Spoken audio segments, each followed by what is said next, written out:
అందరికీ నమస్కారం. Welcome back our channel.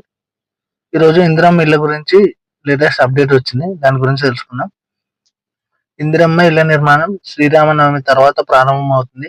4 లక్షల ఇళ్లకు అనుమతులు ఇచ్చారు. రాష్ట్ర రెవెన్యూ గృహ నిర్మాణ శాఖ పొంగులేటి శ్రీనివాస్ రెడ్డి గారు ఒక ప్రకటన చేశారు.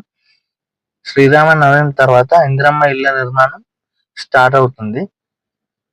దీనిలో భాగంగా ఆల్రెడీ చాలా మంది కుటుంబాలకు ఇందిరమ్మ ఇల్లు అనేది వస్తాయి. ఇప్పటికే లబ్ధిదారుల జాబితా అనేది విడుదలైంది. మనం ఇందిరమ్మ వెబ్సైట్ లో కూడా చూసుకోవచ్చు. త్వరలో శంకుస్థాపన నిర్మాణ పనులు కూడా స్టార్ట్ అవుతాయి.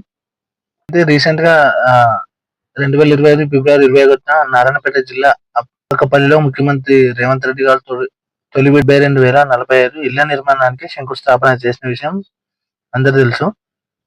ఇప్పుడు ఇళ్ల నిర్మాణాలు శ్రీరామనవమి తర్వాత ప్రారంభమైంది. అయితే ప్రభుత్వం ఈ పథకాన్ని పూర్తిగా పారదర్శకంగా నిర్వహించాలని చూస్తుంది. లబ్ధిదారుల ఎంపిక వేగంగా చేయాలని కూడా మంత్రులను ఆదేశించారు. ఇప్పుడున్న టెక్నాలజీ సాయంతో ఆధారంగా ఎంపిక ప్రక్రియ జరుగుతుంది. ప్రస్తుతం అయితే రాష్ట్ర వ్యాప్తంగా 4 లక్షల ఇళ్ల నిర్మాణానికి అనుమతులు ఇచ్చారు.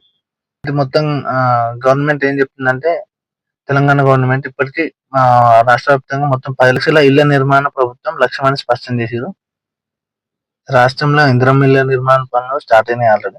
మొదటి విడతగా లబ్ధిదారులు ఎంపికైన ఎవరైతే ఉన్నారో వాళ్ళు పనులు కూడా మొదలు పెట్టారు.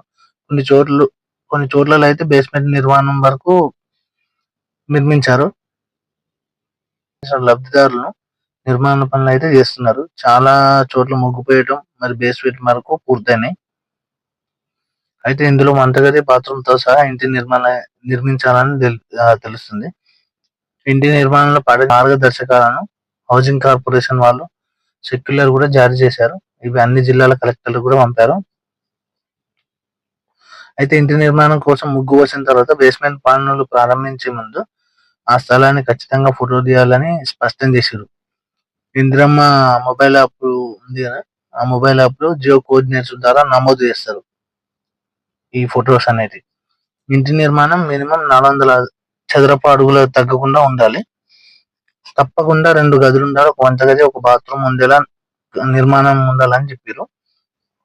ప్రతి దశలోనూ ఫోటోలు తీసి మొబైల్ ద్వారా ఇందిరమ్మ యాప్ లో అప్లోడ్ చేయాలి ఖచ్చితంగా.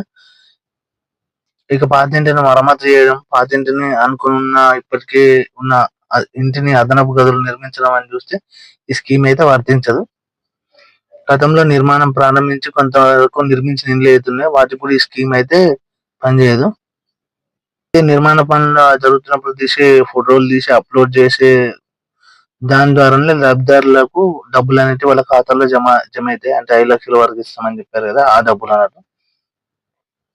ఫస్ట్ జనవరి 26న రిలీజ్ చేసిన విజిట్ ప్రకారం వాళ్ళైతే ఇళ్ల నిర్మాణ పనులు ఆల్రెడీ స్టార్ట్ చేశారు. మిగతా ఎవరైతే ఉన్నారో వాళ్ళకు కూడా త్వరలోనే ఇల్లు సంబంధించి పనులు కూడా స్టార్ట్ చేసుకోవచ్చు. విడతల వారీగా డబ్బు అనేది వస్తుంది వాళ్ళ అకౌంట్ లోకి. అయితే ప్రతి స్టేజ్ లో ఉన్న ఫోటో తీసి ఇందిరమ్మ యాప్ లో మాత్రం ఖచ్చితంగా అప్లోడ్ చేయాలి. ఇదండి ఈరోజు video. Thank you for watching. ఖచ్చితంగా వీడియో నచ్చితే లైక్ చేయండి, ఛానల్ సబ్స్క్రైబ్ చేయండి.